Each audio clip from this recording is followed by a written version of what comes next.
Vale, estás enferma, lesionada, reventada psicolóxicamente e tes unha baixa laboral? Pois na Galicia de Alfonso Rueda é sospeitosa.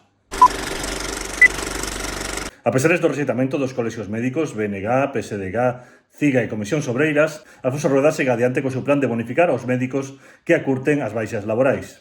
É dicir, que para rebaixar o número de persoas que están de baixa, en vez de facer o que semellaría máis lóxico, que sería dotar de máis medios a sanidade, Alfonso Rueda optou por un método revolucionario: a aplicación do pensamento positivo á sanidade. O primeiro paso para curarte é que alguén che diga que xa estás curado e deixar que o corpo faga o resto. E máis, xa hai plans para sustituir a todas as psicólogas do Sergas por un cuñado que che diga o que tes que facer é animarte.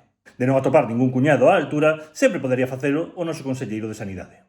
Y una mierda, con perdón. Una mierda. Como chegamos aquí? Moi sinxelo. Botemos a vista atrás. Se na tua cafetería de confianza hai prensa mainstream, especialmente La Voz de Galicia, pode que te decataras de que nas últimas semanas os titulares alarmistas sobre ocupacións foron sustituídos por titulares alarmistas sobre baixas laborais.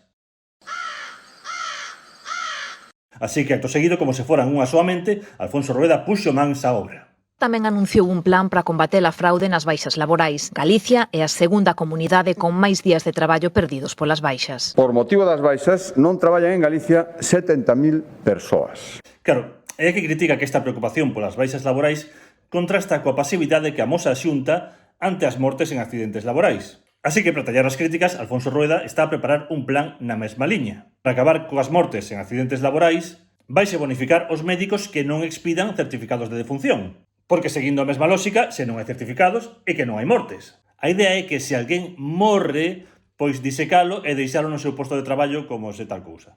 Ao parecer, se fixo unha experiencia piloto, e aínda que se notou un baixón de produtividade en actividades como a construción e o mar, curiosamente mellorou no edificio da Deputación de Ourense.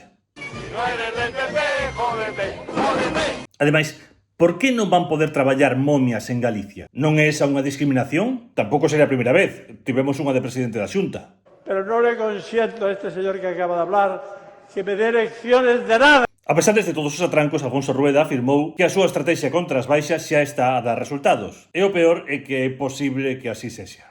Porque, despois de todo, o obxectivo non era mellorar a saúde das galegas e os galegos, senón meterlles o medo no corpo para que renuncien voluntariamente ao que lles corresponde por dereito. Quero dicir, se pudieron criminalizar aos inquilinos chamándoos inquiocupas, por que non ian facer o mesmo cos enfermos? E senón, sempre se pode contar con A Voz de Galicia para que os chame ocupas de hospital?